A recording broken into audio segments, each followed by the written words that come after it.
Hi, this is Justine Lim and I'm going to discuss Chapter 8 Modules and Packages. Lesson 1 Modules in Python. What is a module?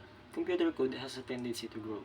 We can say that code that doesn't grow is probably completely unusable or abandoned. A real, wanted, and widely used code develops continuously as both users' demands and users' expectations develop in their own rhythms.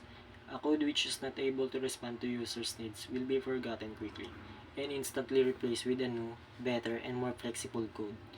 Be prepared for this, and never think that any pure program is eventually completed. The completion is a transition state and usually passes quickly. After the first bug report, Python itself is a good example how the rule acts. Growing code is in fact a growing problem. A larger code always means tougher maintenance. Searching for bugs is always easier where the code is smaller. Just as finding a mechanical breakage is simpler when the machinery is simpler and smaller. Moreover, when the code is being created, it is expected to be really big. You can use a total number of source lines as a useful but not very accurate measure of a code size you may want, or rather, you will be forced to divide it into many parts, implemented in a parallel by a few,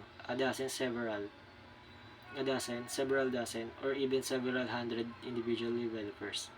Of course, this cannot be done using one large source file, which is edited by all programmers at the same time. This will surely lead to a spectacular disaster if you want such a software project to be completely successfully.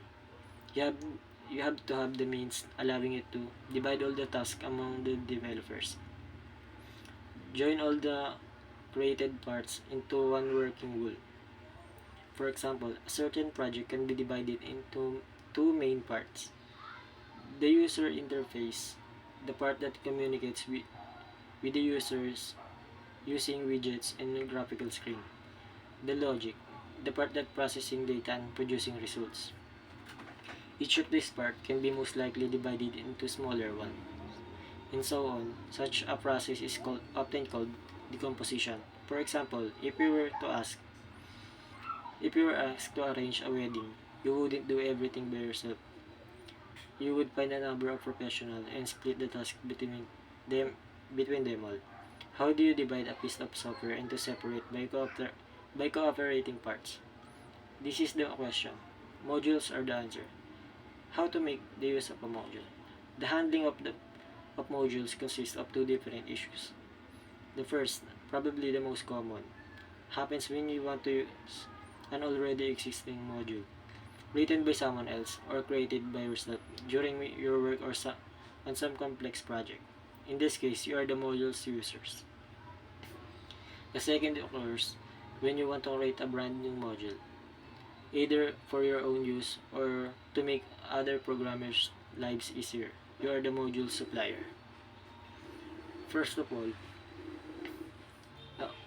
a module is identified by its name.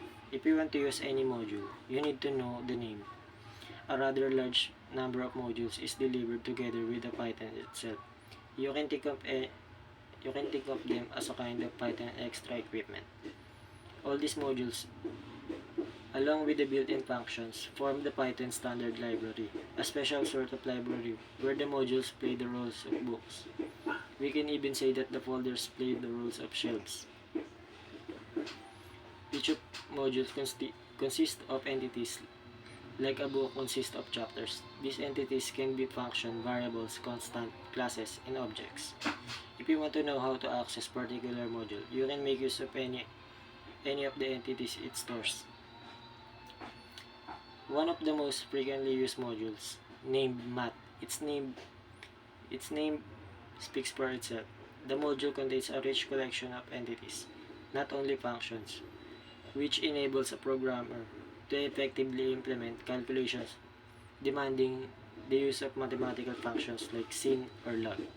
And that's all for the Chapter 8 Lesson 1, Modules in Python.